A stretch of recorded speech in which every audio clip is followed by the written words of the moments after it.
idea for all this really came from a dream? Yes, it did. Good evening and welcome to Nox Mente. Tonight's guest is Michael Decon. Michael has had a number of unusual, unexplained events that have occurred in his life. A natural skeptic, he often finds himself at odds with his own experiences. Now the cryptic symbolism in his strange experiences has begun to slowly decode itself before his eyes. He's also the creator and host of the Michael Decon Program. Michael, welcome to the show. Hello, how are you? I'm doing well. Hello, Michael. Howdy. So this is hilarious. So I think we've already got maybe some haters. That's okay. How many is some? I don't know. But anyone that knows Michael Decon knows that Michael doesn't care. And so that's great. It's a great honor to have you on Nox Mente, Michael. You know, I know you don't do these shows very often, so I'm thrilled that you have decided to say yes to it and are here. Yes, hello to both of you out there, and of course to those listening at home. And of course, thank you for giving me this opportunity to hang out with both of you this evening. Yeah, thanks for joining us. Yes. And of course, I must be honest, I don't do interviews at all. I try to be somewhat mysterious and exclusive, but the planets have aligned. Yes, they have, and it's Mercury retrograde nonetheless. Gatorade. I'm excited. I'm glad I'm here, and I'm glad both of you are here, and of course, everyone that is happy and angry that I'm here. Well, I don't know who. I'm just sure, you know, because I moderate on your channel and you get a couple haters here and there. And, you know, emails, yeah. I immediately get a thumbs down on like basically everything I do. There's somebody out there. Yeah, we got one already too, so it's all good. Some people hate me. It's okay. With that, Michael, that's my thumbs down, so don't take my glory. I even thumbs down this show tonight. Actually, I was going to say most of the time I give the show a thumb down too. No worries. Hey, it's interaction, right? Of course. Indeed. So let's get on with this. All right. So here we are. So thrilled you're here. And I want to know, the world wants to know, Michael, about young Michael. And so bring young us Michael. very young, your very first like memories in life. What sticks out? Like pop culture, you know, did you enjoy nature, that kind of really early stuff? Wow, we're going deep already. I'm getting at you, baby. I'm getting at you already. You're not even no foreplay. We're going already to third base here. One of the first names we thought of for the show was called Balls Deep. So yeah, we're going deep. You know, I had so many hard and for fast. You guys. You're in that seat. You're in the other seat, Mr. Michael. No, it's because I was so curious about you and Jerry. Tom and Jerry, or me and Jerry? You and Jerry, right? Well, Jerry lives in the Atlanta area and I live in the Washington area, as you know. Right. But I was always curious, why on earth would you do a show like this? See, look at you. You can't put down your interview. I never can. I know. Isn't that hilarious? We can reserve that discussion for like the second half of the show. How's that? Yeah, we'll get into that later. You can have us on your show. I've been on your show though. Yes. So what exactly, just your earliest memories? So like, you know, things that pop up that you may have enjoyed in pop culture, like cartoons or movies, weird paranormal stuff. Did you have a relationship with nature? Just that kind of stuff. Well, I can't say I have or had a relationship with nature, but yeah, some early memories I do have go way back.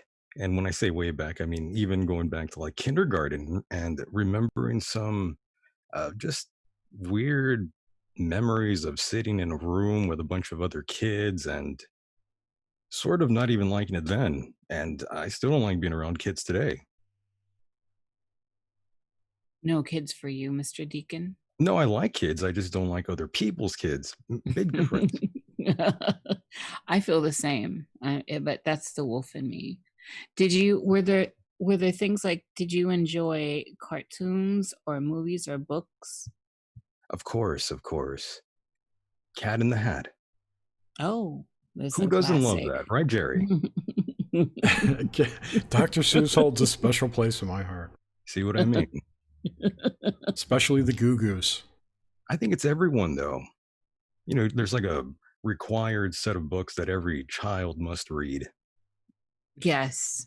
Well, I wonder at this point when Cat in the Hat's on the table to be taken off for whatever reason. Are you predicting You know it's coming. Cancel the Grinch. culture. Really? Is that your prediction? The Grinch is too green. I'll tell you what, though, Jerry and Niche. Yes. I'm predicting the Bible to be next.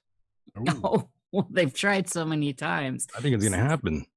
Really? It's pretty This time- racist against the Jews, so It's racist against the Jews. Yeah. It is. Wow. Well, because they have the first claim on it.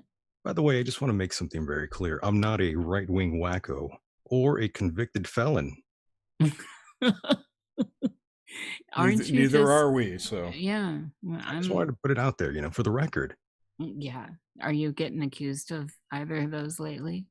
No, but I'm thinking there's been plenty of people in the past some that I do know and some that I don't know of that have already tried to cancel the show. You know, they try to, they've tried to Me Too me already. Oh, Lord. Yeah, they used clips of me talking about, you know, sexual things, totally taken out of context. Yeah. Well, that's how it all works, right? Right. But these are individuals who claim to be of a certain sort of philosophy, but that's not exactly the case. They're Yes. hypocrites. Yes. Well, Wow. that's the order of the day these days. It's quite sad, but I've had that happen to me so many times. Yeah. I'm used to it though. That happens. You're schooled. You're seasoned. Oh, yes. So for the record, there has never been any sort of abrasive allegations directed my way. For the record. Okay. Well, now that we've got your record details, your record deets, as everyone says. So you didn't have a relationship with nature, No, and were you just an indoor kid or what? of course. Indoors all the way. Well, you're a Southern Californian. I do tend to like being outside, but where I am, the whole slogan for the town that I'm in is called "Where the sun spends the winter." So you don't want to be outside. Not up here. Yeah, you're in the desert. For you're a sure. basement dweller yeah. like I was. Yes, sir, Jerry. You got that right. We don't like to go out into the big room. We don't. Slightly introverted, right, Jerry? Yes. No, I'm completely the opposite of introverted. Really? Oh yeah. Although Jerry's tending to be more introverted these days. No, I'm just Introverted. keeping my mouth shut. Oh, okay. So, Michael, were you raised religious at all? To be honest with you, no. I was given sort of free reign in that term. Oh, how fortunate. That's very kind of your parents. The mother was religious, but my father wasn't. And I'm very, very fortunate for that. Yeah, indeed. I think that's a gift that, to allow the children to kind of develop that stuff instead of having it saddled onto them. But that's just where I stand. No, I'm with you on that one. It's So just, go ahead. Sorry. Well, I happen to know you are a self-professed atheist, so I'm wondering how that all set in.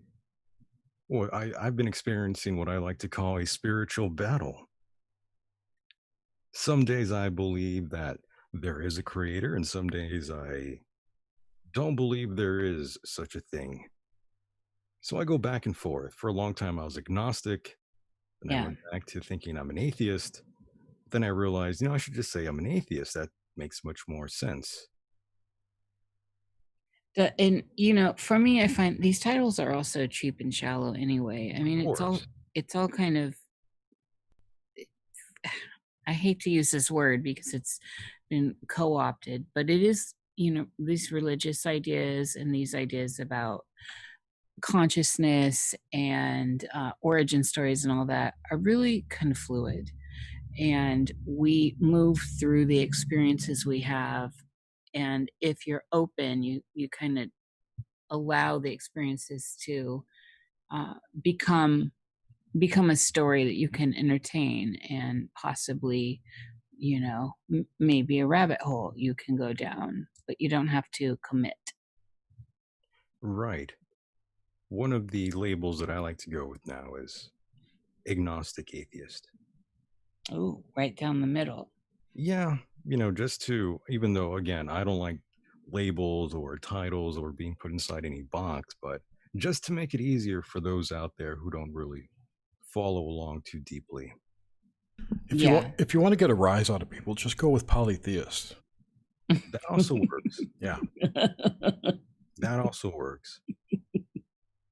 Well, aside from the show, Jerry Nish, I must say, I am a failed musician, and I've also considered myself sort of being an out of work comedian, and the show is sort of a way I fill that void. wait, Laura London certainly has wonderful things to say. We love her, by the way, and she certainly says you're what was her comment? It was wickedly intelligent. It was about your humor, and I can't recall. It's on my Twitter when she realized you were coming on. That's very kind. Oh yeah, she's tops in my book for sure. And she's at one of the best shows out there. And she sends her regards, by the way. So, which is something fantastic. Yeah, it's Laura, very kind of her. yeah, she's great. All right, so I'm not done with young Michael. I'm still here. Okay, good. So back in the early days, so you were left to kind of find your own way as far as thoughts about theism and all that. Did you have anything that scared you as a child? The typical stuff, under the bed, the dark, Of course. all that stuff. Oh yeah. Oh yeah. That's why I am open minded, because I have had these weird experiences. Could you share a couple or even one? Sure. Since we are kind of along the lines of speaking about dreams and all that, let's go there first. I'm already Because there. it has been on my mind.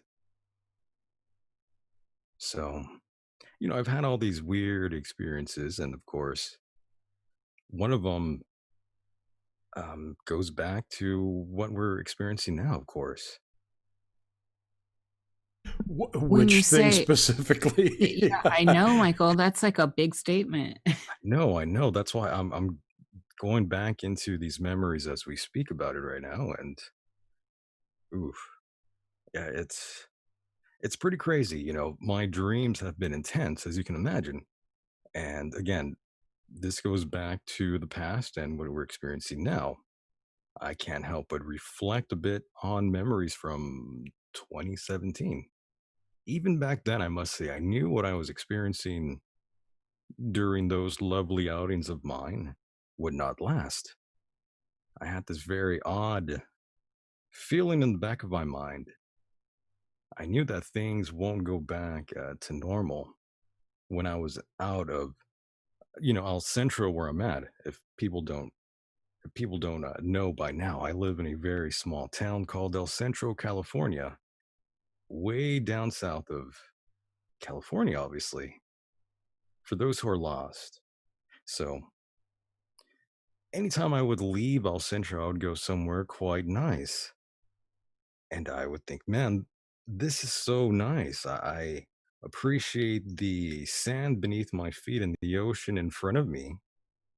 But for some odd reason, I kept thinking this isn't going to last. And I had no idea why I kept thinking that. And this is going back to 2017. Was any of this playing into your dreamscape at that time, or were these are waking thoughts? A bit of both, if that makes any sense. Oh yeah, it does, and especially if those people out there putting their Jungian hats on, for sure, with the active imagination.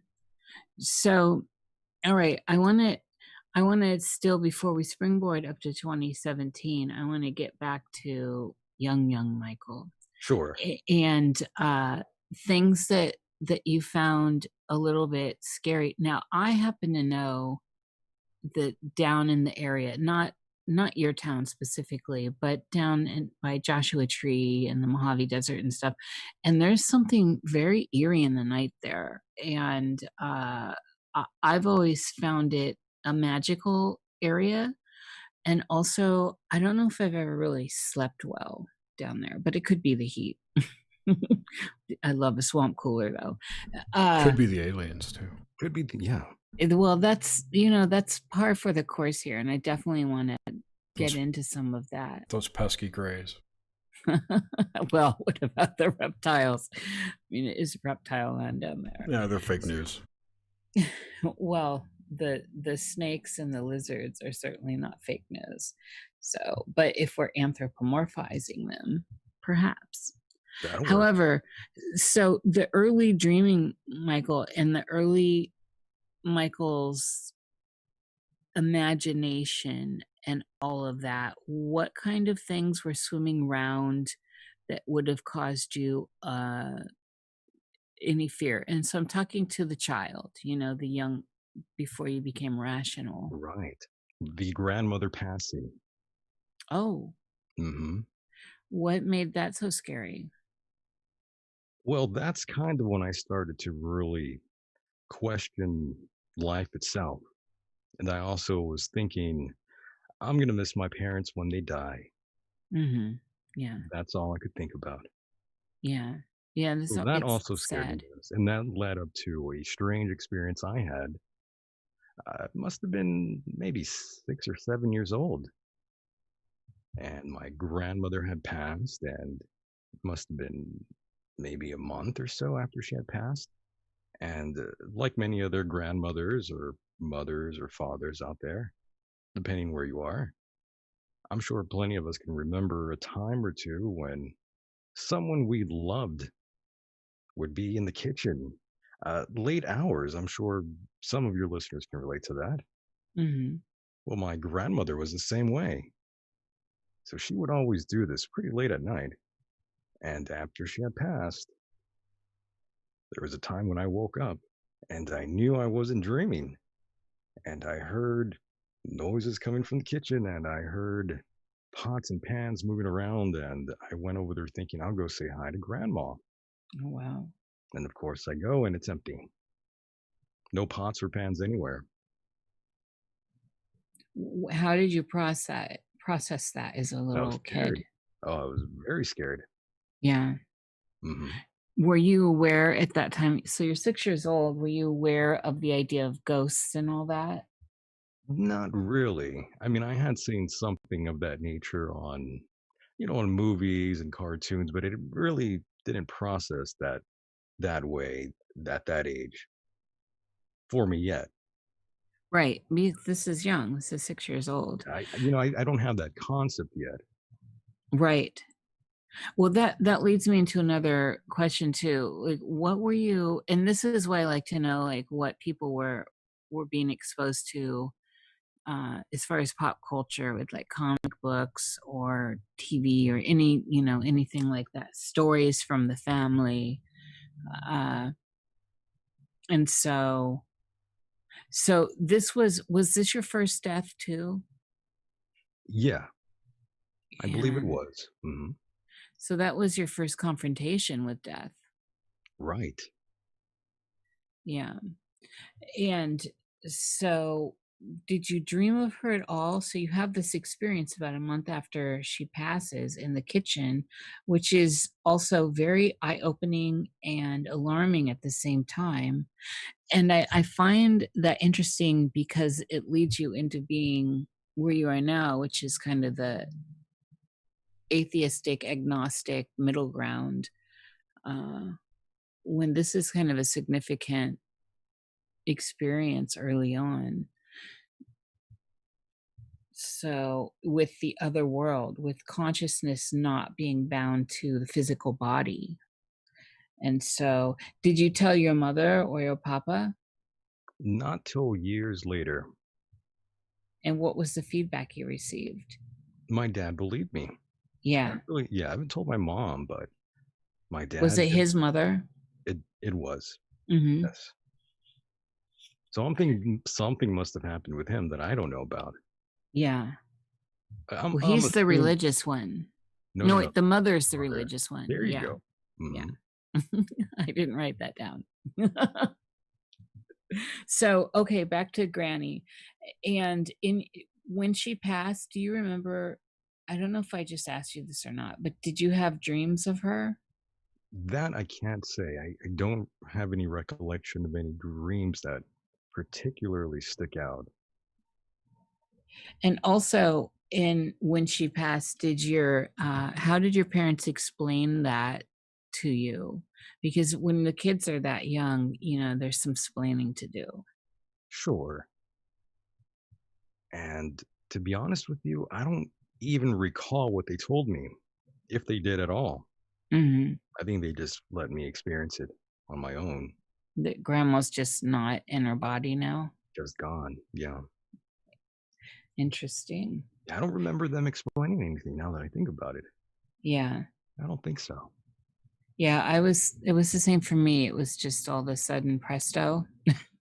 Like my favorite grandfather. I was like, where'd he go? So you have recollection of what your parents told you? They didn't tell me anything. They allowed me to just kind of figure it out. I see. What about you, Jerry? What was the question? What your parents said, well, I think everyone, you must have a great grandmother or something that died when you were young. And so we're talking about how your parents explain death to your young self. They didn't. We never talked about it. Yeah. And I only had 2 grandparents that I knew who died. So Yeah. It's good question, interesting. though. Yeah, it's a good question. Now I feel like asking my parents. Yeah, it's interesting. Are you an only child or do you have siblings? I am an only child, but my father did have another child, so I have like a half sister. Yeah, I that didn't makes grow up. you not an only child, though. Well, I didn't grow up with her. That's the thing. Yeah, I was like never around her. I have the same thing. I have a sibling from each one of my parental units, but Right. none from the 2. Just I. So, all right, back to young Michael. Young Michael. Yes, young little boy Michael. Right. When your dreaming experience, do you recall being a child that had dreams? Sure. What was it like? They were just simple dreams, though. They weren't even complex or anything. They would just be just memories I had of, just say, of class and simple things of that nature. So nothing, just common stuff. Yeah, it didn't get intense until much later. So at what point so let's move through this. At what point did the dream experience come online for you where it started to be where you started to register it as another place, another state of consciousness, and I mean consciously register it as not here, not the awake land, and that it had its own set of rules and all that? I must have been at least 16 because that's when I had the old hag syndrome experience that most people do when they're that young. Oh my, antique. Especially young girls go through that too. Especially. Yeah, we all go through it. So give me an experience. Walk us through like That's what it one of happened. your hag experiences. Yeah, that's when it started happening where I would have these odd dreams about extraterrestrials and sometimes like apocalyptic dreams as well in nature. So, and this is when you were 16. Were you having, okay, so I have several questions around this, but when you would have these apocalyptic dreams or the ET dreams, what kind of stuff when you were 16 were you consuming in the culture? I So, wasn't. That's the weird part. oh, I wasn't even really? into that. No, I didn't like sci-fi back then. Interesting. Right. So I don't know. I don't understand how those sort of thoughts were even presented. To be honest. Right. And you are in a small town, so Yeah. it's not like it's everywhere. Hmm. When so in your dreamscape with these kinds of experiences, so first off, when you would have the paralysis, which is oftentimes associated with the hag, Right. uh what would you do of it? How did you get through those experiences at that time? I don't think I could do much. Just hold on for the ride. To be honest, Amazing. I agree. Can't do anything. Yeah, I just felt plastered to the bed. And was it fearful? Oh yeah, lots of anxiety those nights. Did it ever lead to, okay, so what was the outcome of that? Was it either to wake up or would you end up in dream and possibly lucid or OBE? A little bit lucid, Okay, so you'd go but in. mostly yeah, a little bit. But I would wake up eventually. Mhm. But nothing too crazy though. It was just more frightening that it was happening. Yeah. But I did see a strange dark figure though a few times. Can you tell me about it? Hmm. Definitely a man, not a woman. It was not shaped like a woman, I could tell you that. But aside from any other sort of recognizable feature on this dark figure I would see sometimes looming over me, I can't really describe it too well. Did it have a hat? No hat. Yeah, I felt you were going to ask me that, but no, no hat. What's classic? Like one of my earliest memories of the male figure was totally had a top hat and a cape down a path in the woods. So I also have to be honest with you. I did read a few books about, like a few cryptids, a few books on UFOs growing up, but those weren't exactly like books that I would say like influenced me in any sort of way. They're not books that I would think about. They were just slightly entertaining, but they yeah, but I didn't really give it too much thought, Not even then. when so okay, so in general, and unless this has changed, but in general, how do you encounter the dream scape, the dream realm? What's the architecture of that plane of existence for you? Color, say, sound, uh, just all of the physicality stuff, even though it's non-physical. Just like my dreams, black and white. You're a black and white dreamer? Right. Oh, that's interesting. Are you colorblind in your dayside life? Not at all. Perfect sight. Sometimes it's in color, but very, very rare. It's usually black and white, like an old school horror film. Oh, wow. I Like like it new. though. It's pretty cool. Yeah, that's interesting. That's quite interesting. I mean, I find that's kind of rare these days. I still hear people talk about it, but it's interesting. And what about lucid? So, what is your idea? And I know we talked about this when I was on with you, What are your ideas about the different states between of lucidity that go all the way up to out of body or astral projection? And where do you typically land? And have you had full on lucid dreams or OBEs? Of course, definitely. Well, I'm intrigued. Give us something to chew on, Michael. Well, usually most people, because I guess the best way to break this down for those that don't know too much about the certain states of consciousness or the focus levels, and I know you don't like labels, but again, that's like an easier way for people to follow along. Oh, I agree, and that's why we pull up. I just think it's a sliding scale is all. Oh, yeah. Again, just simple for the newer folks out there. But yeah, So, I would get right into it though. You know, I'd get blasted right into, if I recall, it would be something like Focus 12. And mm, folks who know who Robert Monroe. right, Yeah. you would know exactly what I'm referring to. So I would get launched right into there. And I don't know how. I don't know how I was doing this. It wasn't until I think it might have been a friend of mine who brought up sleep paralysis to me, I think sometime like in high school, probably after high school, rather, after summer, I believe it was when I actually told someone about this. And that's when they explained to me about astral travel and who Robert Monroe was and the Monroe Institute. And that's what kind of got me rather interested in what these focus levels are and how some people are able to travel around their neighborhood and sometimes even travel into space.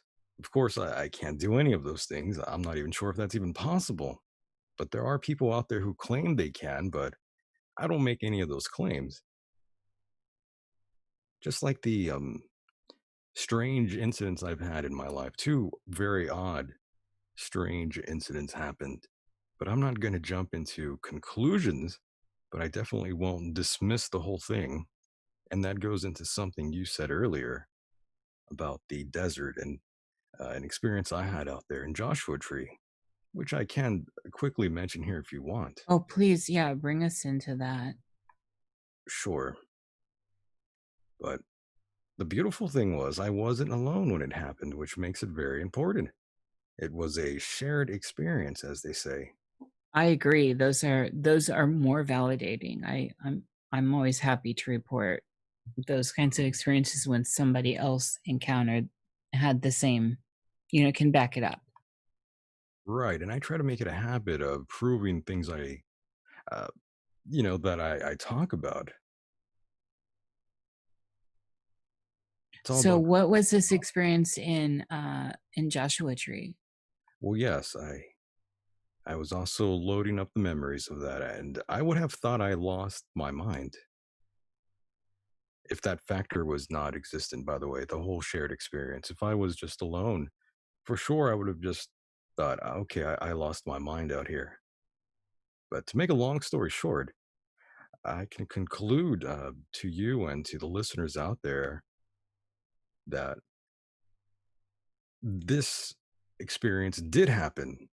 I'm not selling a book or anything or going on a bunch of shows out there. I've turned down a lot of radio shows all the time to talk about this experience here because I don't really. I think a lot of people probably have had this experience happen to them, but yes, it was a dark hotel room, and the craziest thing happened. It was the most blinding light you can imagine, just engulfed the entire room.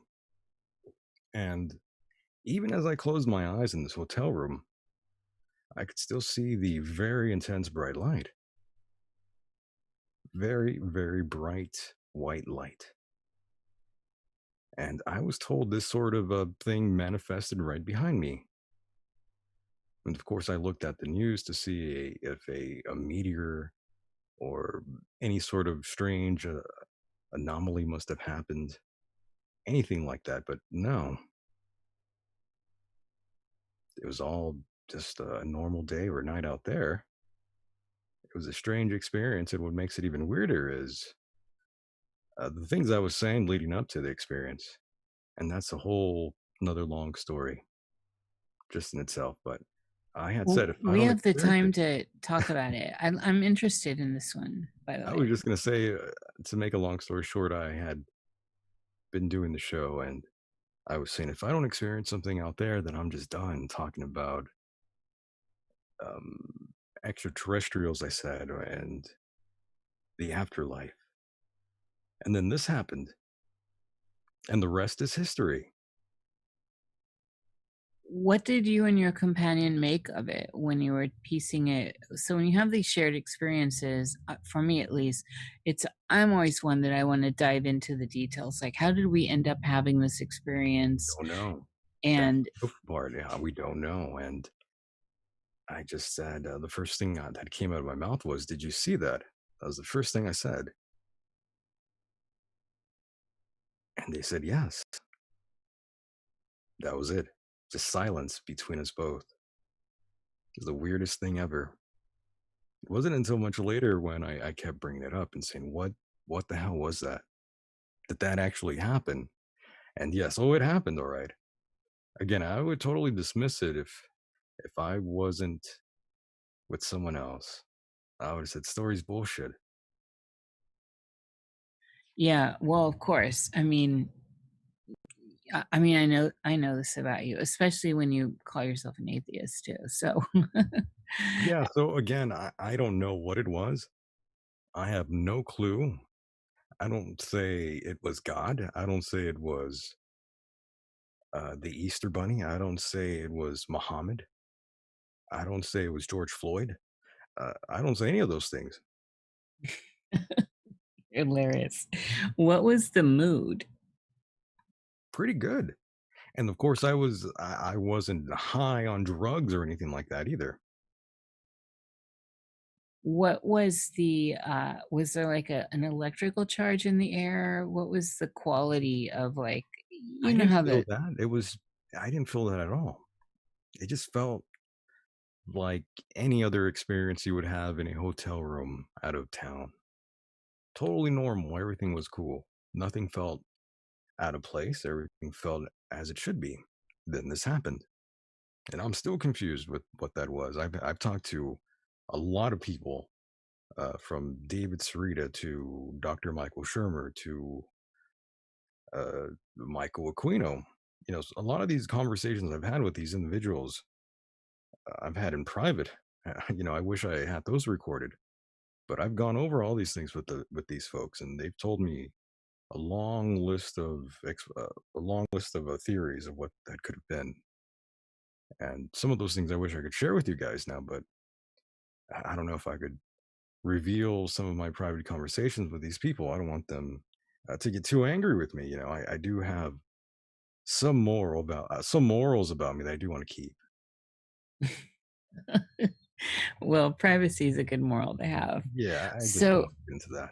you mentioned you had a couple of these strange experiences. What was the other?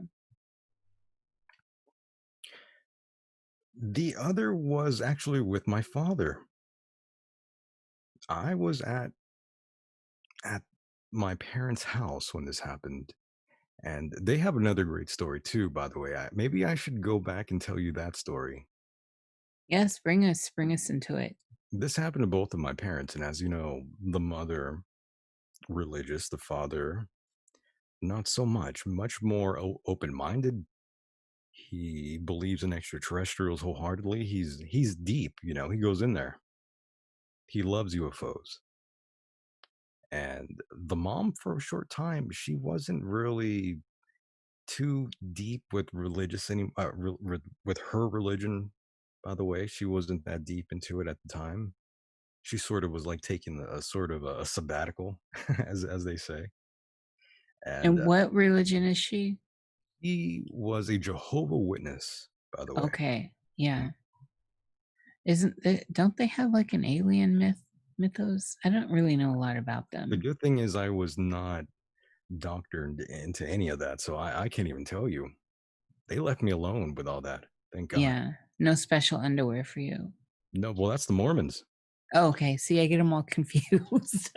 They're all cults, you know. Yes. Okay, so not to sidetrack. So this story that you're Yes, leading us in with.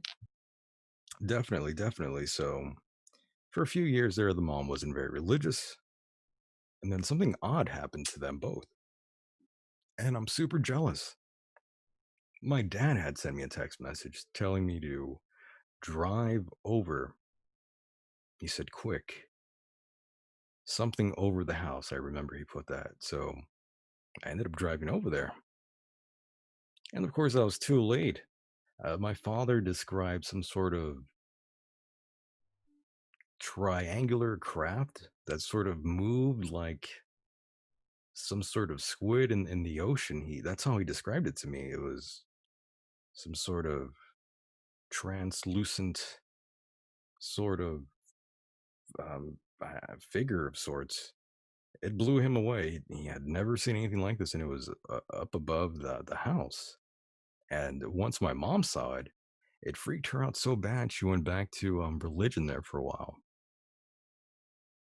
So she probably thought it was demons or Probably. something Who the like hell knows that. what? Yeah, I don't know what she might have thought it was, but it blew her away. So she was scared, very scared. What did your papa make of it? Oh, he loved it. He's been wanting to see something like that all his life. He's hardcore into ufology, loves ancient aliens, loves all that. Uh-huh. Yeah, Okay. he's deep into that. Okay. And so how does this one tie into your experience then? It doesn't. I just wanted to share with you a very neat sort of experience that I'm very jealous of, that I wish I experienced. But I'll tell you about the one with me and my dad in a moment. But again, I am very jealous of that. I wish I saw something like that. Have you seen anything in the sky before, Nish and Jerry? I have. Really? Yes. Where at? Out there where you live? Yeah, in my backyard, actually, I saw an orange orb. Lucky. I want to see something like that. I did too, and that's when it came by. I'm like, how come I never seen anything like that? And boom, it just showed up. It happened. Yeah. Nice. Yeah. And that wasn't that kind of like your initial red pill moment, Jer? Totally. Totally.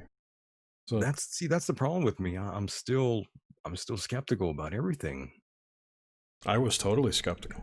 I'm I still still am. having that battle. I still am. I don't think aliens are real. I don't believe it's outer space aliens. It could be from here. Yeah, right. Exactly. Yeah, it could be perfectly explained. It's just something that, From beyond the ice wall right?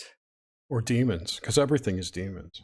Yeah, it could be demons or It's a joke. I'm a joking. long list of people actually. Uh, Calm down, Gary. calm down, Gary. So, okay, so lead us into the other big experience you With the had. dad, yeah, with my father. Yeah. That was awesome, by the way. And how old were you for that? This wasn't even that long ago. This Oh was maybe, shit. yeah, This this is was modern? right. This was probably a year or two ago when Oh this wow. happened. Right, right. It was pretty badass. I mean, I didn't expect that to happen. I was alone in the house, in my parents' house, and I was with my dad, and we're watching TV in the living room there, and there's like a table next to a really big television there. It's not. I was gonna say it's a big flat screen, but it isn't hung up on the wall or anything. It's like on some. I can't really Like a explain. pedestal or something. It's on Yeah, it. some shit like that. Something Yeah. like that. And next to that, there's like a big table and there's a fruit bowl and there's all sorts of fruit in there. And while we're watching, it was just I think we might have been watching like Hannity or something about politics. I don't recall. But all of a sudden, all I see is this grapefruit go up in the air and fall down. And I looked at my dad and I said, "Did you see that?" And I said, "Did mom do that?" And of course, it's just me and him in the house. And also, I looked online to see if maybe there's an earthquake, or I don't know why I thought that. And I thought maybe it was the TV, maybe it was loud and it caused a goddamn grapefruit to jump out of the bowl. I don't know. But that But just really one, happened. yeah. Just one. And it really happened. It just scared, it didn't really scare me. I just thought, wow, that was interesting. See, you think like I do. I always try to deduce, like, what's the most, what, even with my Bigfoot experience, like, what's the most logical experience here? How's Exactly. this? Right. How's this? So, cutting out the earthquake and all that. Did your papa actually see it? He sure did. Oh wow. We both did. What did your papa make of it? You know how when you play catch with someone and someone has a ball and they just sort of throw it up and catch it? Yeah. That's exactly what we saw. Well, what did your papa think though? What was his thought about what it was? What made that happen? He was quiet. He just, yeah, I think he was stunned too. But we haven't talked about it since. That's the funny part. I never brought it up again. Maybe I should after this show, maybe I'll call them. Well, I mean, that's pretty significant. It's pretty awesome. But again, I like to be as logical and um, just rational as possible, logical and rational. But sometimes it's just, I can't explain it. And that's kind of the best answer I could give. And it's a lot of people would contribute it to X, Y, and Z, but not me. I always think maybe there's a explanation for this that we just don't know yet. Well, there always is. It's just a matter of what it is and how far out there it ends up being. But when we get past all the mundane stuff, that's when the real mystery and the juicy bit comes in my opinion. See, that's the side of me that just can't rule out everything. That's the side Right. that says, well, maybe there is a God. Yeah. And then tomorrow I'll say there isn't. But why would it have to be a god? Couldn't it be Oh, just giving you an example. Yeah. Yeah. Yes. Mhm. So, okay, with dreaming and stuff, do you have nightmares? Have you had them throughout your life? Anything like that? Of course, I had one. I would always have a repeat dream, a reoccurring dream, as they say. Aside from the apocalyptic sort of a dream, there was one with an alien, a gray alien that would sort of chase me around the house. I'm not sure where that came from, and of course, I would try to fight said alien, but of course, you know what that's like. Trying to swing a fist at something in a dream, it's like you are throwing punches in water, and that's How frustrating. long did that recur? Maybe about 4 years. And how long ago did that end? That must have ended at least 6 years ago, because I haven't had it since. But the apocalyptic dream, though, that still hasn't really gone away. That's my favorite dream, I have to say. What makes that your favorite dream, Michael? Well, it's black and white, and of course, once all the explosions happen, those explosions are like in some sort of psychedelic color. It's probably the most beautiful thing you could ever imagine. Totally hard to sort of describe to you and Jerry here and for the listeners, but it's gorgeous. It's beautiful, and that's what's kind of it's kind of odd with me and what's going on around all of us right now in the world. We're seeing all this chaos and destruction, and part of me really likes it, and the other part of me hates it. Yeah, I mean, I'm I you want to know see it this. burn. I want to see a lot of things burn down. Erase Yeah. of humanity, per se. But I know But that's probably not the best way to be thinking, especially right now. but all the wrong things are being burnt down. Exactly. Yeah, that's the truth. If it was We other need to buildings, I get wouldn't mind. focused here. How about you So, guys point again, your ire at the Federal Reserve or something? Yes. sure. Thank you. So I'm conflicted. I really am. I don't want to see what's going on, but a part of me kind of does. I think that's part of the nihilistic sort of essence that I do tend to carry at times.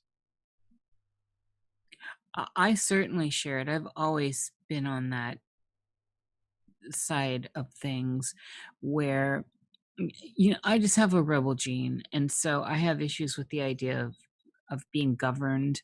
And I have issues with the idea of chattel and being chattel. And so I look around though and I see the mobs happening, and it's there's just so much tomfoolery going on that it's not focused, and it's focused at the wrong things. As far as I'm concerned, leave the art and architecture alone. It's historical context.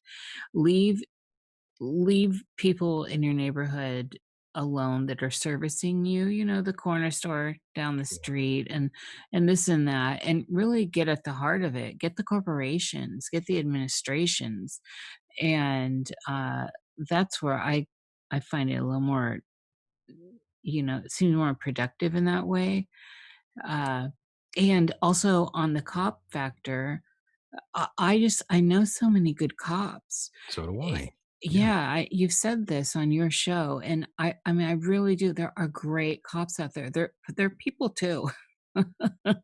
They just have a really hard gig, in my opinion. Yeah, Really hard. yeah. But there are cops out there that actually believe in what they sworn to do, and serve and protect. And so, but I'd heard through these grapevines and all that their psychological screening changed at some point, where they were looking more for these sociopathic types. And but this is all just a segue into robotics, in my opinion. I think, DARPA's already said the videos are actually out there, and then we are already seeing robot police dogs out, and there's stuff on the streets right now. So, and it's just getting people along the line to want more of that. So the I'm police ready. resign I'm ready. To be completely honest with you, I'm ready for to the make a robots. change. Yeah, I'm ready to live forever. Oh, you're ready to get hooked up. I'm already a robot. Aren't we all? No, to be honest with you, I truly believe that about 75 to 85% of the human race out there, I believe they are brainwashed. I think some of them aren't even human. I think some of them might even be bots already. Oh yeah, well that's a common thread in The our lights are little on, but no realm. one's home. That's what I see. Yeah. Lots of that going on. Yes. Yes. I certainly have deep blue theories on that. And we talk about that on around in different places, and certainly on the obelisk. And this is kind of a mixed show anyway. Sure. Uh And now I this could turn one, the tables on both of you now. no, no, no, no, You Michael. could How try. dare you? I have questions for you since the skeptic in me is coming out again. I'm not done with you yet, Oh, though. we're not So done? Okay, go ahead. no, you My have to bad. wait. Yeah. Slow it down, I'm baby. naughty. I apologize. Well, we're not there yet, so let's keep going. Keep it rub. Yeah, keep rubbing. Go ahead. I'm gonna keep rubbing. You got Flick the that oil. bean. Keep going now. I'll pour more sugar on you. Ooh, Igor's excited. So, uh, so all right, back to Dreamland. Dream world. Dream World. Yes, Dream World. Have you had experience? So we've got the gray stuff entering in, and the ETs, whatever they are, and What do they want? whatever. What do Yeah, they want? I don't know why. the others though, and the others can include the departed from here. I think some people may call them disincarnate entities or ghosts, and all this different terminology. But what I'm speaking of in particular are those that have a sentience or feel of a sentience, and not those that are like residue or something from your daily life. So those that push back, that are not you in the dream space, what's Have you encountered any of that kind of strangeness? Like meeting entities in dreams, is that what you mean? Yeah. Well, there have been some times where I am talking to someone that is sort of like someone that I already know, that, let's say, someone I went to school with like 10 years ago, they appear in my dream and I ask them, "Why are you here?" I've done that before. I've asked a few times, "Why are you here?" And sometimes I'll wake up, but sometimes I'll get an answer. That's the fascinating part. The strange entities that just show up in your dreams, it's kind of quite, it's not, it's not so far-fetched. I mean, it's quite common, I would say. But maybe that's just your mind, sort of screwing with you. I'm not sure what it is really, but I've had these odd dreams where characters from my past just sort of manifest in there. And I'll ask them, I'll say, "Why are you here?" And their answers aren't that great, though. To be Yeah, a lot of times in the dream space, a lot of stuff's very mundane, actually, and not fantastical. The imagery can be fantastical, but stuff like communications oftentimes are not. They're very rooted in the mundane world. But I think that's a mechanism for communication that's easy to interpret. yeah, it's just I'm not sure what that is, why that happens, why we have these characters that sort of come back. Is there a meaning behind that? I don't know. What about flying? Do you Flying is fly? awesome. Sometimes, yeah. How do you fly? That is a good question. Sometimes I don't do or try. Sometimes these things just happen. Sometimes these experiences are like in like third person, like I'm not Mhm. even there. Like Mhm. I'm not in control. It's just I'm riding shotgun. Yes. Yeah, it's always like a old. Oh my God, the wolves are back. Yes. The killer wolves, yes. My Yes, black wolves. love that. But yeah, these sort of experiences are So awesome. are you like a Superman flyer? Are you in a bubble? Are you on a No, magic carpet? no, I'm afraid of heights, so my flying is very slow and methodic, like the Mothman.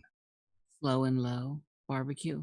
I'm not sure, by the way. I just threw the Mothman reference in there because it sounded cool. Yeah, well, you're gonna get the algorithm loves that, by the way, so we can pull in the Mothman now. Nice. What so with the so you're afraid of heights. This is interesting. I also share that. I'm I'm not scared. one. I am just terrified of heights. I remember when I was probably 12 years old and I went to Las Vegas with my parents. I think we might have been staying in the MGM. This is way back, and we were way up there. And I remember looking down in the out the window. I looked down, and I kid you not, I stayed away from windows for a long time after that. Yeah, I have the same experience with it. Do you get is it the butterfly experience in your belly? Oh, big time, yeah. That goes right in there. Do you get like a tingling at the back of your spine, like right at the top of your crack of your ass, like A little this? bit. It's like the first time you sort of round the bases with a woman that you really are into, and she's playing with you a little bit there, getting the senses going. It's kind of like that experience, But except but not that pleasant. terrifying. But terrifying. Yeah, I know. Terrifying, right? Exactly.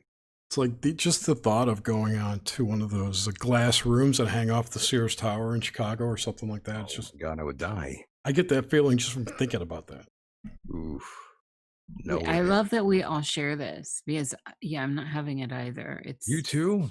Yeah, I'm not having it. So Skydiving and all that shit. no, no. No way. I'm good. I am good. I'm not trying to risk it that much. Well, Uh, okay, so why do you think this is? I have theories, but I'm just wondering what are your thoughts on why would you have this, and it seems like an Fear. inherent fear. Yeah. Well, I have looked into that before, and some would say it's probably because that's how I died in a previous life. I don't know if that's true. I don't know how valid those claims are. I don't know. I can't prove or disprove that, but that's what they say. But how do you feel about that? Do you think it holds weight, or is there something else that may be possible? That's a tough one to answer because I'm still uncertain of that one. And yet the experience is visceral. Sure. I mean, that's the thing for me when I try to deconstruct it. It's very visceral, even in films when you get that look down. My And father actually, he's brought up a strange memory as well, and he brought this up maybe even a week ago.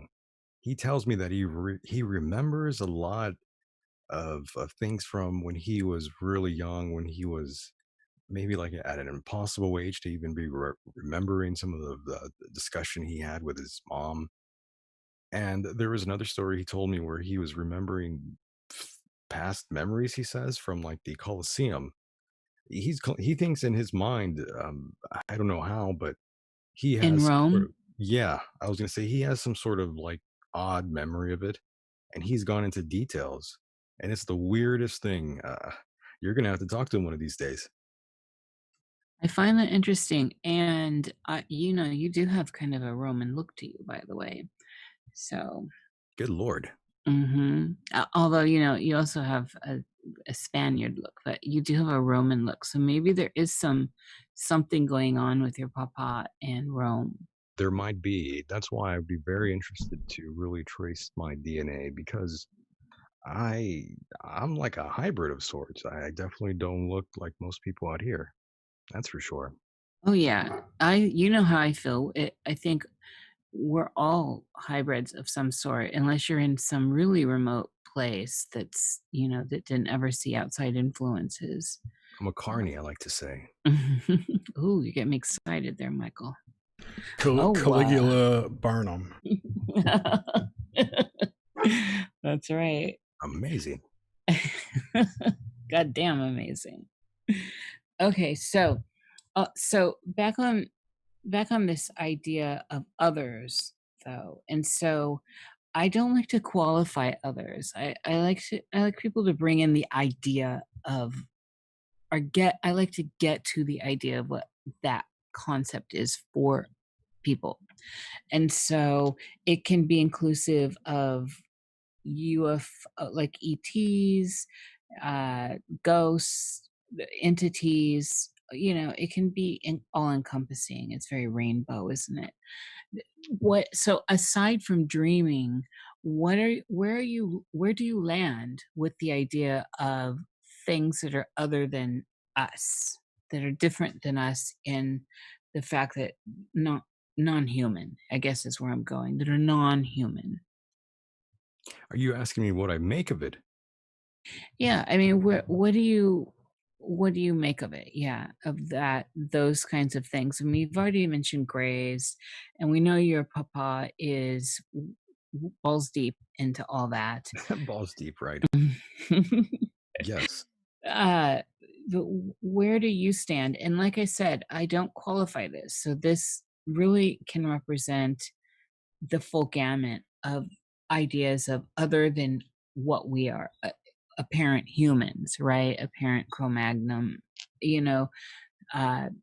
Like I said, this could be entities, it could be evil spirits, it could be uh, EBEs, AI. What's your idea on others, especially as an atheist? Maybe I think it depends more on how you were raised and where you were born in terms of geological locations. I think, again, if I was somewhere like in the Middle East, I would think I was experiencing like the jinn is like talking to me, which is odd because I've had one of those experiences before too, and I didn't even Ooh, know what the this hell that is was. Yeah, that's provocative. Tell us about it. Well, I explained this sort of experience to a friend of mine without even knowing what the jinn was. But this sort of a thing actually woke me up one day or one night by strangling me. I woke up coughing and hacking up next to the bed there. Really scared the old lady next to me there. But did you get a visual of it? What was going on with it? It was evil looking, red What made eyes it? and everything. Oh, so kind of almost classical. Glowing red eyes like a fucking genie. No legs. Yes, it was odd. And there goes the dogs. I think Lucian was agreeing with you. Maybe they did have experience with the But jinn. what made you settle on Jin? That was possibly a Jin. Well, it didn't come from me. It came from a friend of mine who sort of made that he had that notion rather in his head that that's what it was. That's what that figure was. And this was a time when I didn't know what that was at all. I didn't know it had to do with some sort of Middle Eastern sort of entity or spirit, whatever you want to classify that as, that demonic sort of thing, I guess. And so the person that was next to you, did they have any experience with it, or it was just you No, freaking they out? slept like a baby. Yeah, they Of were. Yeah, they course, were no bothered. feedback. None. They didn't give a shit. Have you, on that note, have you ever been known to be a sleepwalker or sleep talker? I can systematically say no. No sleepwalk. None of that. No sleep talking. No That Ambien. Nah. Well, none of those, yes, none of those things that I know of. I love the stories with Ambien where people have like a whole different sex life going. That's actually has happened when, I'll be honest with you, back when I was like in high school, I think I must have been a senior. I was dating this girl, and her parents were, one of them was a pharmacist. I don't know if it was the mom or the dad, but they had they had a collection of all sorts of pills, and they did have Ambien. And this girl I was dating gave me a few, and I took one. And I was also drinking that night, and let's just say it ended with me in tears in my bed. Oh, that sounds like a terrible trip. Sounds like an Ambien trip, right? I've never done Ambien, and when I heard people were living like other lives on it Oh I yeah, was that's I have true. control issues, so that is just out of my realm altogether. If you're You don't want to do it, trust me. No, and I definitely don't like the idea of hooking up with people and not knowing. First of all, it's bad enough knowing, at least you're consenting that you could be getting some funk or something, but Is then not knowing, and it has to do with a sleeping aid. Hell no, that's is like Yeah, so not having it. isn't that the sleep eating drug? Yeah, it's the it's notorious. I believe Rosie O'Donnell was a victim of the same experience. I think She had a whole different sex life going. Not the no sex life. sleep eater. She was, yes, she was sleep eating and tweeting all kinds of crazy things. She blamed Ambien, and I thought, you know what? That's actually a good excuse. Right. You can hedge that. That's Yeah, I like was gonna say I could. I hedgeable. exactly. I would think that's very tangible. That's a good excuse, a good reason, a good purpose. I can't say I haven't done something egregious like that under the influence of some sort of a barbiturate of sorts, Mhm. Ooh, like an Ambien or a Soma. a soma. There's always a story when you take those two drugs or a Xanax for sure.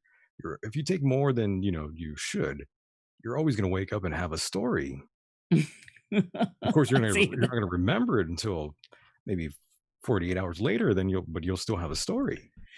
this is why I don't take anything. I am so not having that. It's not. I have too many Don't control do it. issues. I'll Yeah. tell Oh, you, yeah, you take two yeah. Xanny bars Oh and my. you're out cold. There's no way I'm going to go driving around or anything. Memories, Yeah, yes. memory. Good. There was. I did like. I still will if they're floating around. I'll have me a mama's little helper, that the Valium. Is that, I hear Xanax is kind of like the modern version of that. It is. Yeah.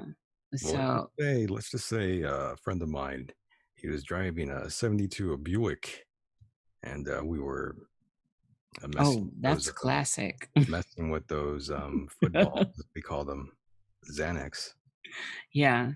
the football bars, as we call them. With the 72 Buick. A 72 Buick, you know, it's never good news when a friend shows up in one of those with a handful of pills and all sorts of other things, all sorts Oh of Lord. hallucinogens. Was it on It's trouble. hydraulics? No, it was just some old 72 Buick, and I just thought, God damn, this is not going to end well, and it never did. Oh Lord. Get rid of that friend if you have one. You don't want to be around them. God, you don't have babies around, do you? No babies, no. No crumbs, as they say. No, I've been very smart in life. This is turning into a Michael Decon show. I know. I was going to say, what show am I on? I know. What It's show? hilarious. Okay, so back to this idea of others. So Others, right. yeah, the others. What do you, so intellectually, where you are now, and with your papa where he is, and his scope of experience, at least knowledge and know-how, and then the experience you've had with him, and a couple of the strange things that he has also logged, what are your ideas of, do you, so I know I asked this question kind of generally, but now I'm coming into the ET thing for sure and specific. What do you think all that is? Is it outer space?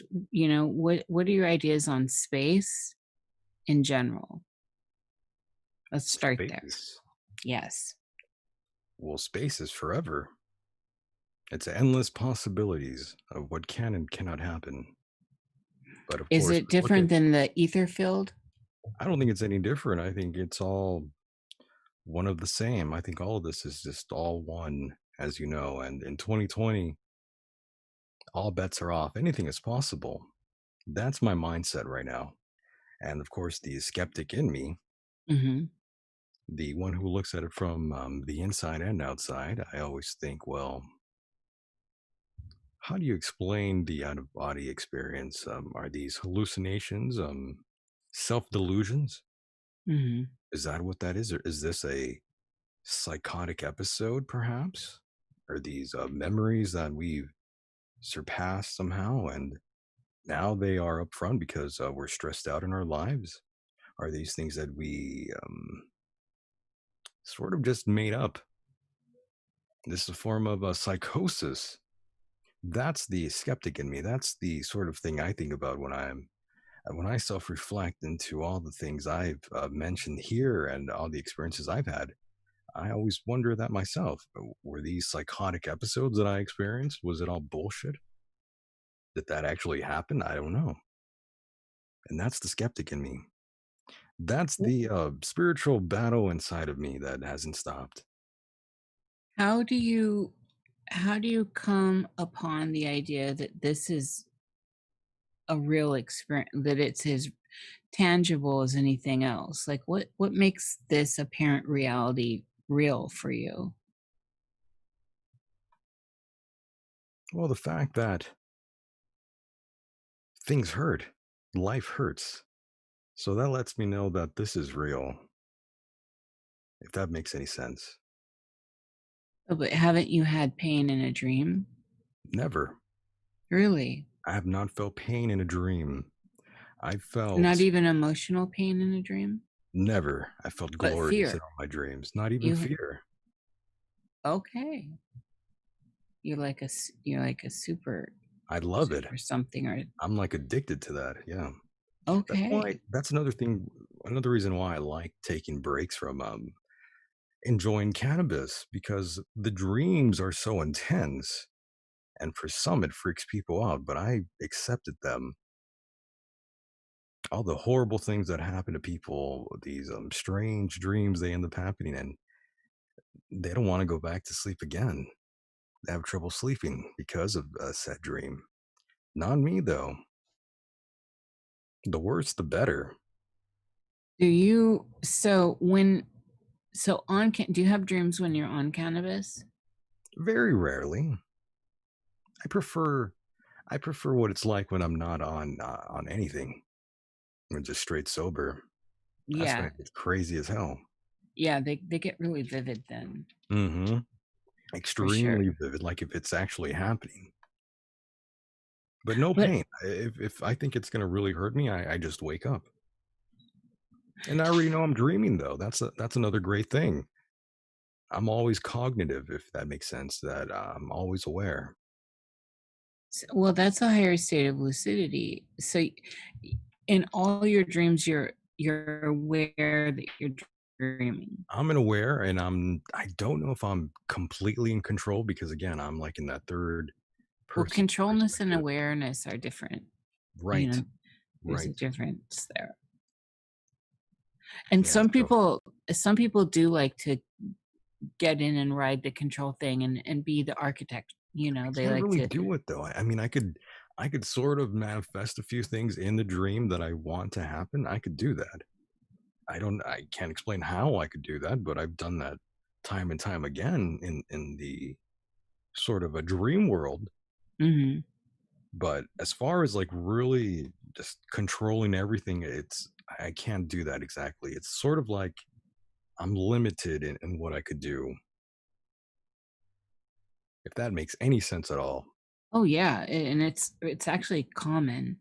So plus lots of people that get in and have extreme lucidity, high levels of lucidity, that are in fact, able to be the dream like architects within the dreamscape, that prefer to, of course, this is what they tell me, that prefer to allow the dream narrative to play as it is going to. They find that more exciting to see what's going to unroll and go with that. So it's it's interesting. I'm always interested by it. What about, have you had any ideas on,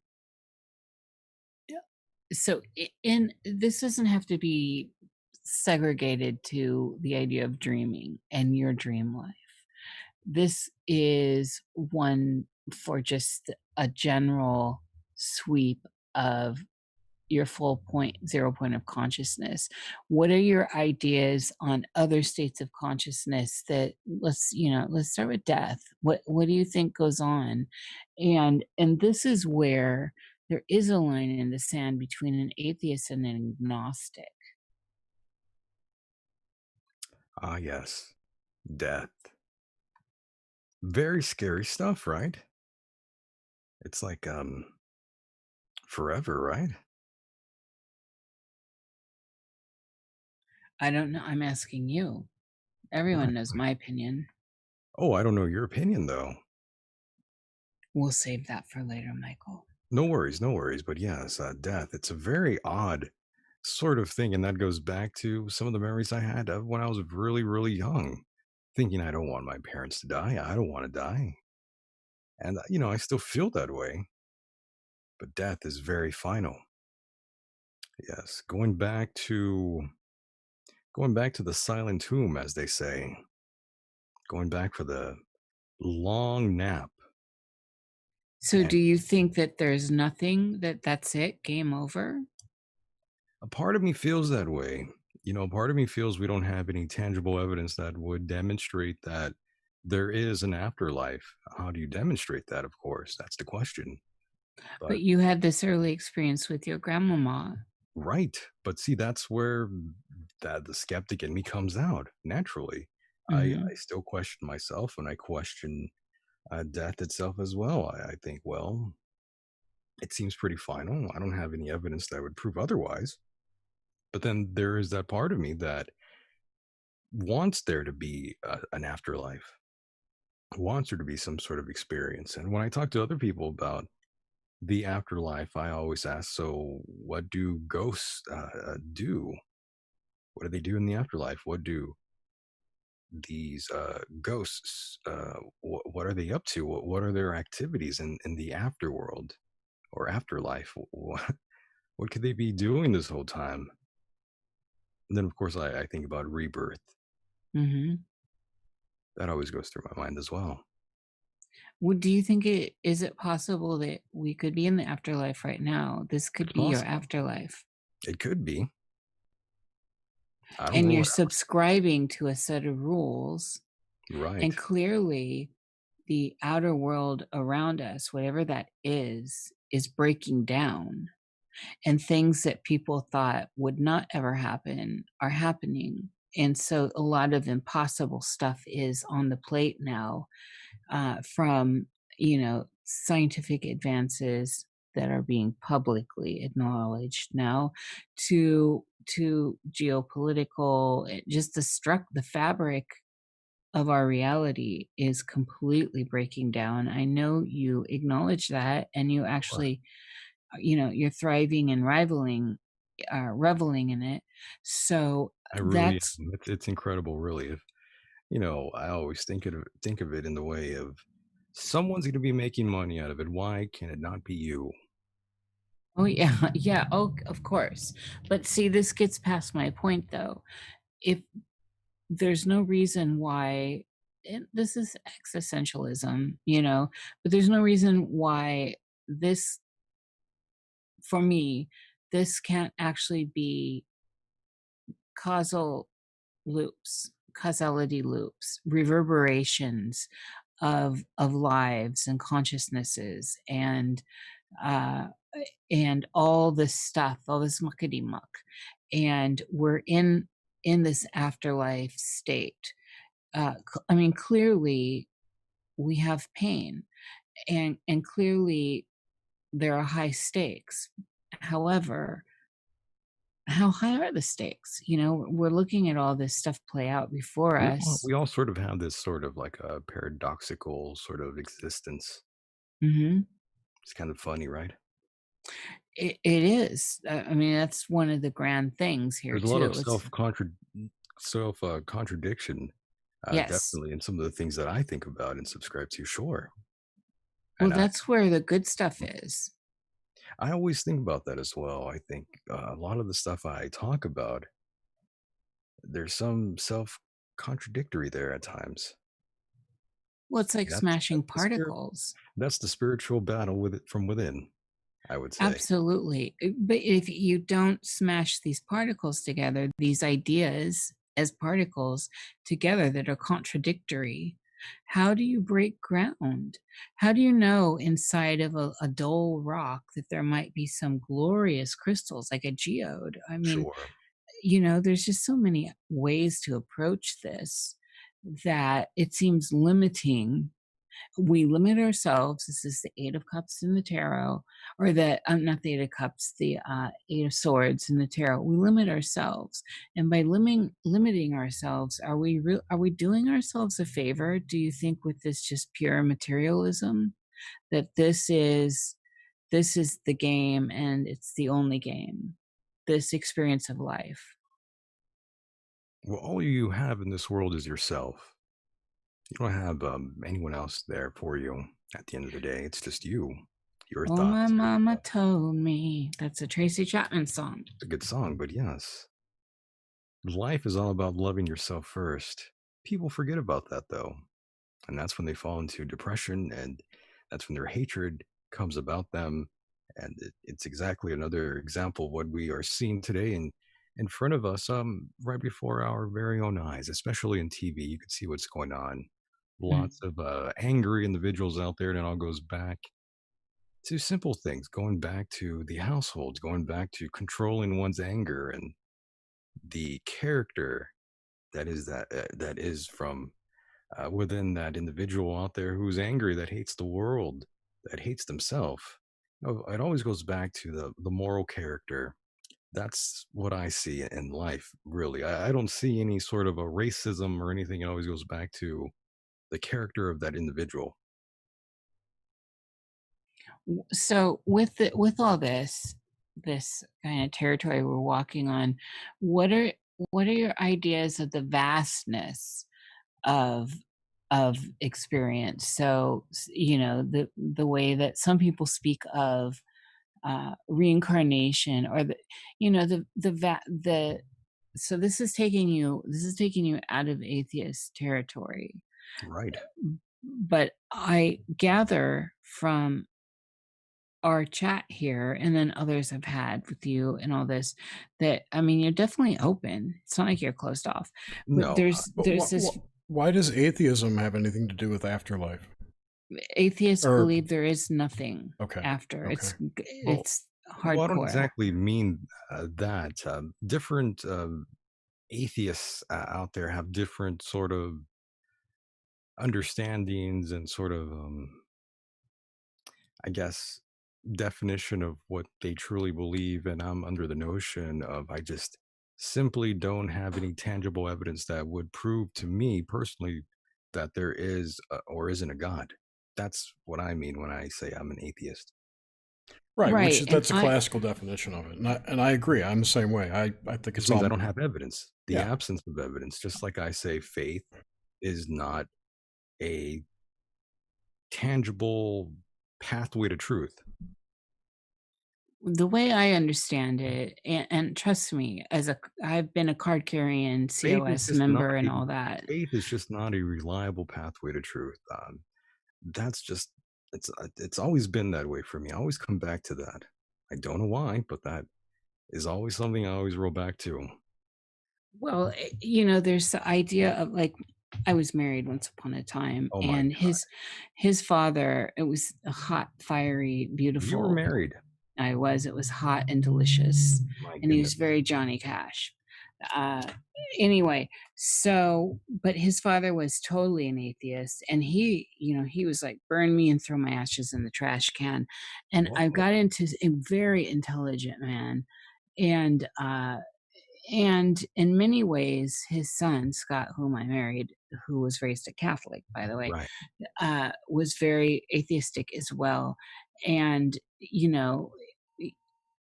we we had lots of these discussions because this is the kind of stuff that interests me. Sure. And so one of the baseline understandings about atheism as opposed to agnostic belief is it's lights out, like you already described, on death, like upon death. It's lights out, that's it, game over, show's done, nothing's going on. And the God Oh, no. factor didn't come in Mhm. to it.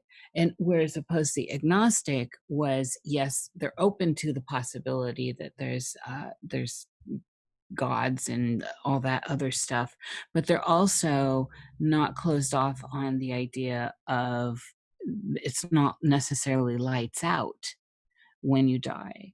So this is a big factor in at least old school atheism. And when you're reading like old school psychological books, that's a little bit down in there in the fundamental side of it. So I know that it's gotten like all language now is very fuzzy, and the boundaries are ever vibrating and changing, and it's hard for people to understand each other. This is one So, of the by the way, you're a problems. theist, right? Oh, I don't throw names at myself at all. And do I? And is no, I wouldn't call myself a theist. No. What about you, Jerry? I'm of the opinion that all religion is mind control, Mhm. and the Well, idea I'm right of there a with you. the idea of Yeah. a creator or source or God is complete nonsense. See, that's kind of the notion I subscribe to. But, however, That this is a social construct, a religion. Oh however, yeah. I do Yes. recognize the quote unquote gods as archetypes that have had energetic intention thrown their way and can offer benefit in the work in magical works and whatnot. So they're created through the human consciousness, to archetypical entities, if you will, that exist Right. wherever, but they're not And that's like a creators of depth any. psychology model. Yeah, I don't know what it is. It's just the way I think.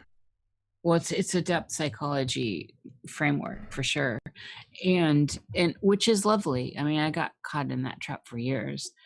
And I still have, it's one of my main overlays, especially when more on the Jungian slant. Uh but it's all open for me. And Well, so that's the thing I always say. Why do we believe the things that we do? Do we believe them because they make us feel better, or because of their facts? Which one is it? Well, those are both traps. And if we'd never been taught these things, would we even come to those notions? Would we believe them anyway? Exactly. That's part of that construct, Right. or that conditioning. It's just odd that the human mind is conditioned to worship whatever it doesn't understand. Well, it's Look at ancient people; they all have stories of worshiping those in the stars, those in the heavens. They well, claim these as things you are say, God. Michael, the world is a mysterious place, and they were viewing it that The way. world is a mysterious place, no doubt, but it's also a stage, just like Shakespeare said. The world is Oh, a stage. the theater of the absurd, the magic theater of the mind, as Hesh said. So, I mean, all this stuff's juicy, but at the end of the day, I come more from an agnostic standpoint where I know something is going on bigger than this, and that this experience of consciousness, of 0 point consciousness, and what I mean by 0 point is I'm in here right now in this shell that we all know as Nish, and we're having this conversation. But outside of that, so outside of the ego identity and outside of the quaternity of my personality, I acknowledge, I have some acknowledgement on some larger scale with myself. I'm not sure what it is, that there's way more going on, that I look through the idea of everything we're experiencing is very we've got blinders on. We know this, that just from light spectrum and all that, there's so much that is possible in my world, that I know there's more going on. And that's where the agnostic in me shines. There's more going on. I don't know what it is. I don't have conviction in anything, and I'm certainly not pushing at anyone. So that's how I landed on agnostics, being in the agnostic soup. Once you start getting into the isms, though, you got trouble. Yeah, there's no such thing as isms as well. They're like ETs. The isms are their own ETs. Yeah, so I always say, what's going on here? Why don't facts change our minds? But what is this idea of facts? What are facts? I always just think, why would someone continue to believe a false or inaccurate idea anyways? Why believe in things you can't prove? Because they fear death. Or This is, well, isn't that the most provocative thing where we stand now?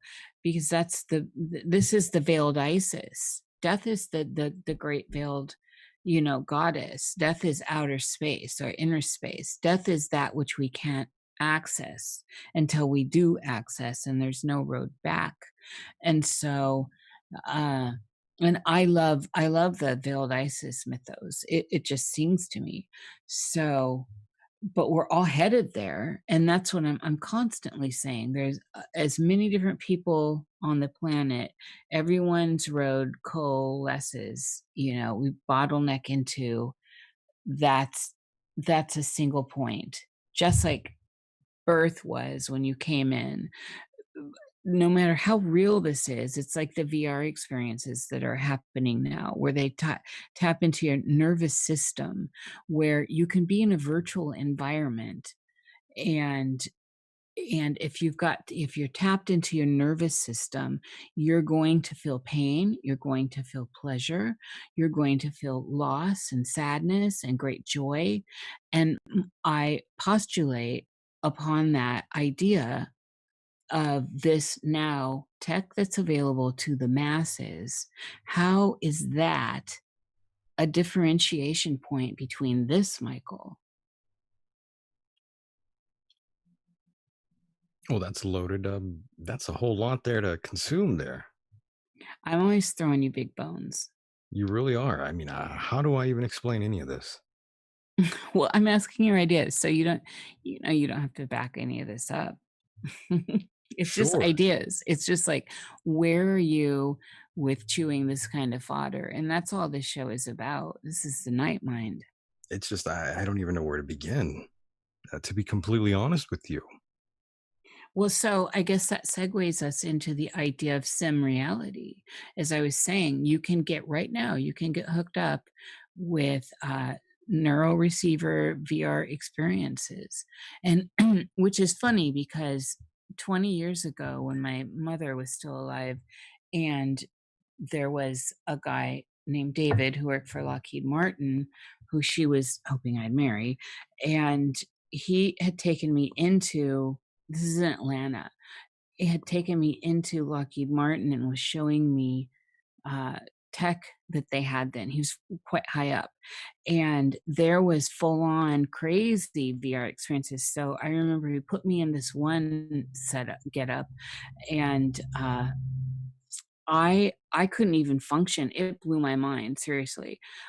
He hooked up this like net to my head, and then I got this whole set of like goggles, and then my hands went into this stuff, and then my feet, and he's basically said, "I have you," which I think was a means for him to fill me up. That's pretty but odd. but hello, he did. I did need him because I was falling about. I couldn't get. He had suited up too, so he's in there with me, and it was overwhelming. I could smell the breeze. I could see. He made it cartoonish though, so he was like we were cartoonish in a way, but I could smell. I was having a sensative smell, and he pushed me inside. He pushed me over, and I felt like, and my body outside wanted to do that too, and so that's where he had me. Uh, and stuff like that. The experience was no different. And the reason why, this is over 20 years ago, and the reason why this was provocative to me was because when I came out of it, I couldn't differentiate between that experience and this experience. Things hurt in there. I smelled. I'm sure I would taste. He said you can taste, and they were using that tech to train people for whatever Lockheed Martin was doing. I have no idea. I wish I would have paid more attention, and I actually now wish I would have dated him. I just And what year wasn't. was this, by the way? It was like, oh God, late 90s. Late 90s, yeah. Yeah. And so, but my point here is because now that stuff's not a secret. And one No. of the things why he said he ran the cartoonish sim, those weren't his words, was so that it was like he did that specifically because I guess they had other, they had other landscapes and stuff for people training for whatever purposes. I was not paying attention. I was young and not paying attention to him in the sense. I wish I'd have been more on board with that. Well, that's life. Well, but You're in a different place. the thing though, Michael, is it was no different than this. And that's my point here. Right, right. And so that's my point with you is how do we know? Because we're constantly nailing this down as reality is it hurts. I have pain, I can die, all the sensate experience. And yet I had that experience, and now you can do that too at home. Even they sell a lot of this stuff now. So, but I think you surely can go into higher end tech places like say Midway in Chicago and have these experiences. So where are we? This is what I'm asking you in the end. When we're grounding ourselves down so hard in this reality, is this really that? And when we want to talk about neuroscience and we want to talk about stimulation through the neurological pathways in the brain and the nervous system, and through optics in our optical lobe and all this stuff that's going on really within the blackness of the brain and how it functions on these systems of the body, I don't know how anyone can have conviction that this state that we're in right now is real. Well, that goes through the whole simulation theory. Absolutely, but there's hard science backing it. Yeah, there's a lot to consume here with this conversation. And of course, technology has come a long way. MIT, for instance, it's a good example. They've been doing all these sort of experiences for a long time.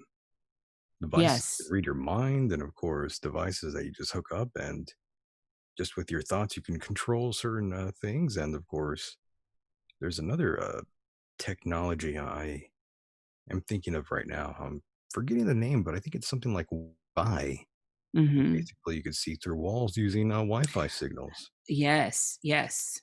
And see, I All think this they've had that tech out for a while. very, very much so. Yes, for a long, long time, and it is unusual, no doubt. And oh, Jerry, what happened there? Jerry, are you all right? I dropped my ice bag. I'm good. I know. I saw you're gonna ice your foot there or leg. Are you okay, Jerry? Yeah, I'm fine. I fell through my deck and bruised up my leg. Good It's lord. gnarly. Yeah, Yeah. it's gnarly.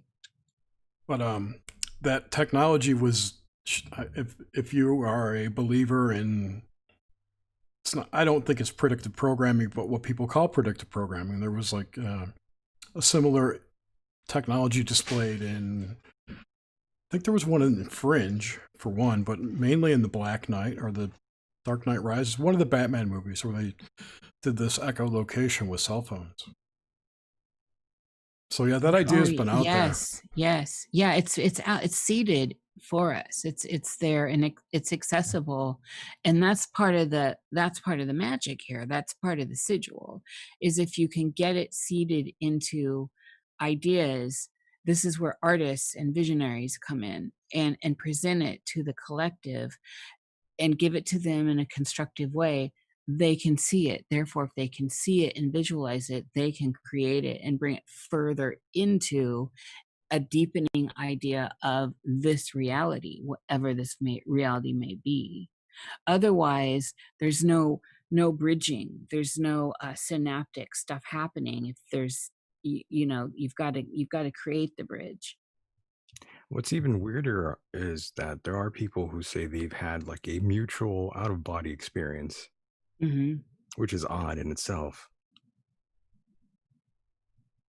Right. Well, I find those, my mind goes back, of course, romantically to the old witches' sabbats, and where they're where they're meeting out of body. And but monks do this, and people who really focus in on the inner space. This is a practice that's been in the world.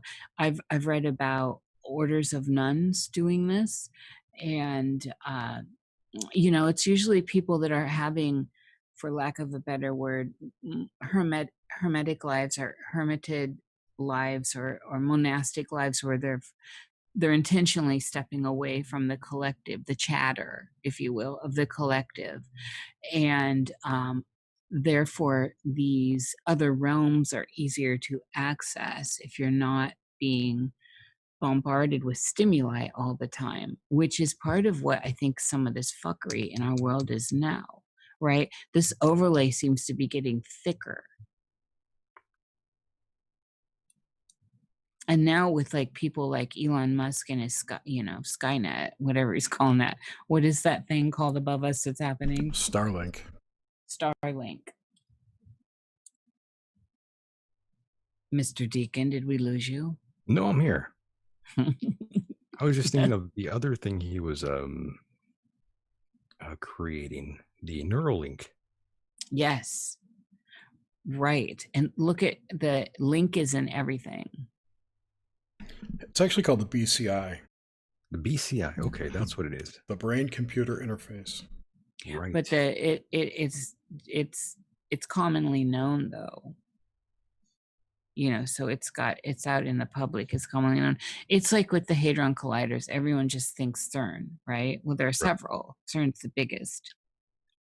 Yeah, there's a bunch of them out there. There's one here in Washington. I'm interested. I'm really interested in seeing what happens with Elon Musk going into the future here with the Neuralink, the chip that would be implanted directly into the skull. I postulate that he's already done it. I believe so. If they're talking about doing it, that means they already did it. Exactly. Isn't that's always part of that's part of that presenting it to others hypothesis that I was talking about earlier. So That's weird, he's though. You know? it's well, but it questions this reality, Michael. Oh, of course, yes. Eventually, they're going to want to do that, where they sort of download consciousness into a machine of sorts. I think it's already happened. I believe that AI hit its event horizon, and we're having causality loops in all direction. We'll have to talk to a Chinese person though for that. They lead technology and AI. That's why. I know. There's part of me that's like, a lot of oftentimes I've heard so many ET stories where a lot of people think they describe some ETs that really sound very Chinese in origin, and then you hear about Right. the great dragon families, and so there's a lot of woo around. Asian We love people, woo though. We love all the woo. we swim in the woo. I like to lather up in it. Like Chinese people named Wu, or? No, Jerry, good one. I've actually heard someone say that the Asian race is I'm not even going to say it out loud. Never mind. Why not? These times, this construct. Yeah, I don't feel like being canceled tonight for this. But I heard someone else say, no, I so if you can pull up to the idea that some people have AI souls, if you will, that's what's going on with the Asians, that they have AI souls.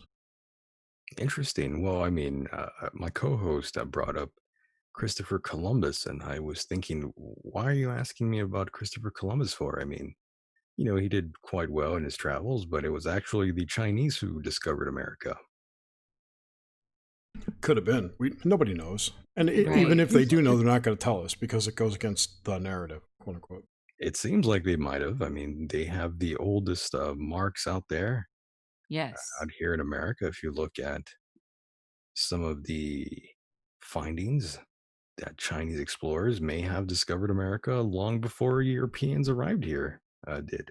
It kind of fucks up the whole out of Africa narrative, though, which it kind of does. It does, yeah. So, I mean, it can't be there real.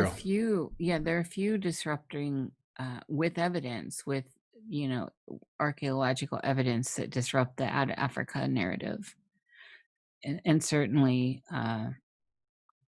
everyone's holding on to their stories. That's part of the problem with this reality, is how this is all stories, and we're all holding on to what most people are holding on to their stories, and that seems to be part of the fuckery with, and these indoctrination programs, these cultish programs that we see through different organizations, from schooling to different religious orders.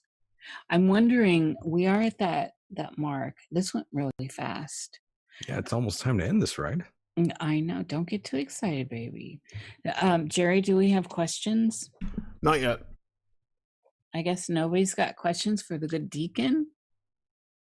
Even better. Michael. Yeah, the quicker I can go to drink a bottle of beer here, I'll be good. Oh, nice. What are you drinking? I think I have some space dust in the works here. Oh, okay. Nice little IPA waiting for me. Mm-hmm.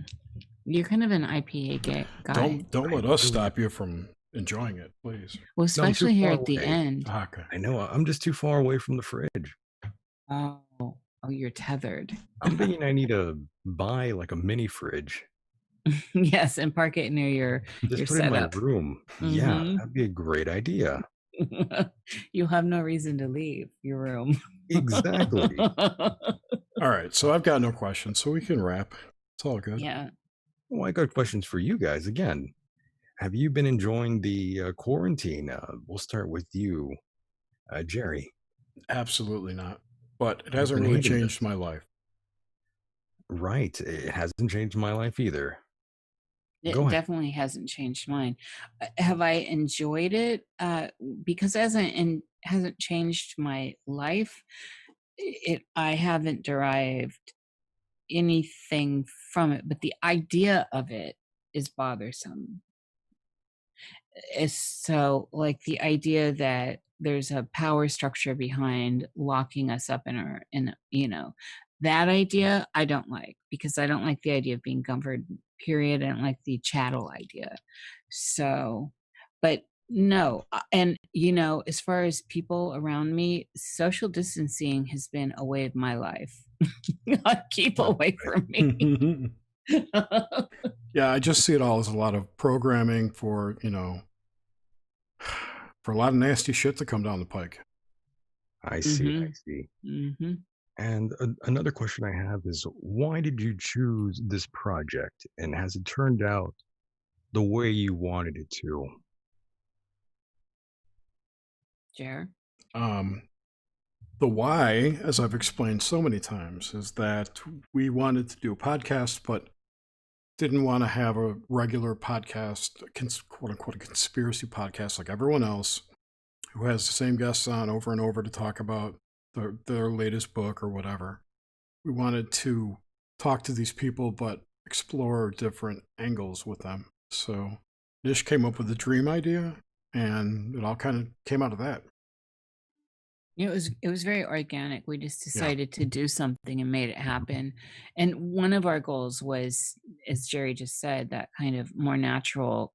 We wanted conversations, and And not be we tied down to having to yeah, discuss, so and so's latest book or yeah. whatever. Nice. Yes.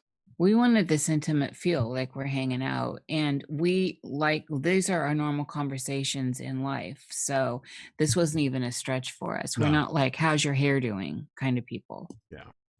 Yeah, I'm with you on that. No small talk, no doubt. And for me, Yeah. it's been a continuous uphill battle with the same idiots who run these networks that we all know so well. Those in Premiere, those in the higher and lower levels. I've had my run-ins with a lot of these folks, but that's another hour or two of to fully explain those comments. But I could absolutely and systematically and diametrically decipher all this for you. But I digress, and We, I agree with Jerry. I must say I really, I like the show a lot. It's quite unique. I appreciate that you guys are doing this, and I agree with Jerry as well that everyone has a podcast. Everyone and their mothers has a show now, and the reality is most of them will fold. Most will fold after a number of episodes. It takes a certain maniac with a very unbelievable drive to make this work, and I've been able to accomplish a few things with my euphonious way of speaking and being completely um, uh, perspiracious. You like that word? I do. Oh, So, look at you, Michael. I've created a cult, and this is especially difficult if you're not a celebrity or at least have been on TV or terrestrial radio. It's been a very difficult uphill battle, but I've been able to do quite well for myself, to be honest. That's You great. have done the rounds on networks, and so that's where one of the things Jerry and I like to speak the way we want. So if there's an F-bomb, we want to let the F-bomb go. Let it fly. Fuck yeah. Yeah, we don't we're not into censorship, and we're definitely open source type of people. And so, which I guess makes us now very dangerous. Yes. Very. I've heard that before, echoed before. Yes. think- Again, it's very difficult, especially when others want to derail you at every turn. And I've experienced that time and time again. Again, from the lowest of lows to the highest of highs, you name it. The names that you know of, lots of them completely petty. And that's how most human beings are, extremely petty. So never let that surprise you out there, boys and girls. Words of truth. The amount of pettiness that humans have. Well, it's funny though, because people that come into this space with us are, I mean, by the level of interaction we have is just at a different level. And so the pettiness is really something you just have to be such a hardcore hater to sit through otherwise we're having good conversations with a lot of interesting people. And as I've always said, I do not give a fuck about your titles. I just don't care. We're here to talk about you and your opinions and how you're moving through the world around you and how you're experiencing it. And it is truly about, let's shed all that stuff at the door. I don't want it. I don't care about it. I'm glad people feel invested in their accomplishments. It's awesome. And I don't want to belittle that also, but when we're coming into aspect like this, let's see where we can take it and you're not writing a paper. I don't need citations, and don't bog us down with all that. Let's get naked and have fun. I love that, but yes, I agree. I subscribe to that notion. The less censorship, the better. It's people like those who are authentic, no doubt. All right. Well, Yeah, that's an essential, Jerry. I just want to say thank you again, Michael, for coming on the show. It's been great to have you. And we hope to have you back on an obelisk sometime, which we can go into no problem. Some of the weird non-dream stuff. Yeah, I could get into that further here. And I do want to thank both of you for giving me this opportunity to run my mouth here with you guys. It was great. And thanks everyone for listening. And be sure to tune in next week. We have an obelisk show with Shane Bales, Shane the Ruiner. And we're going to go balls deep on some really interesting shit. So that should be a great show. I can't wait for that. So anything else And you guys so want to say? I just want to thank you, Michael, because I know you don't do interviews. And so I'm thrilled that you came over to this space and allowed us some time with you. I feel, it's definitely a big thank you. And also for the people that don't know, where do they find you? Well, they can go to michaeldecon.com or simply go to YouTube and type in Michael Decon, and that includes iTunes, Stitcher, and a Castbox, which I prefer. You can simply go there and you'll find myself there and my co-host at times, who does the program with me, the one and only Mike Hideous. And we do a pretty good job out there. We have fun, and we are a open platform for all to discuss their thoughts and ideas with absolutely no censorship whatsoever, rather. And we are not PC at all. That's awesome. I want to get Michael on our show. Will you ask him? I will ask him. Mike, okay. Not Mike. You're Michael. He's also someone who doesn't like doing interviews like I do, like pulling teeth. I don't really like doing interviews, but this wasn't an interview, and I think that he'll enjoy the loungewear here. Yeah, definitely, for sure. What I mean by that is, I prefer having this sort of discussion with you guys as well, which is why I agree to do it. But other shows I've actually turned down a bunch, to be honest. I probably shouldn't have, though. Well, I know you have. That's why I'm thanking you. So, all right, on that note. I love it. Thank you so much, guys. We'll do it again, no doubt. Yeah, definitely. Thank you, Michael. Thanks, guys. And we'll talk to you next week. Take care. Mahalo. Mahalo. Mahalo.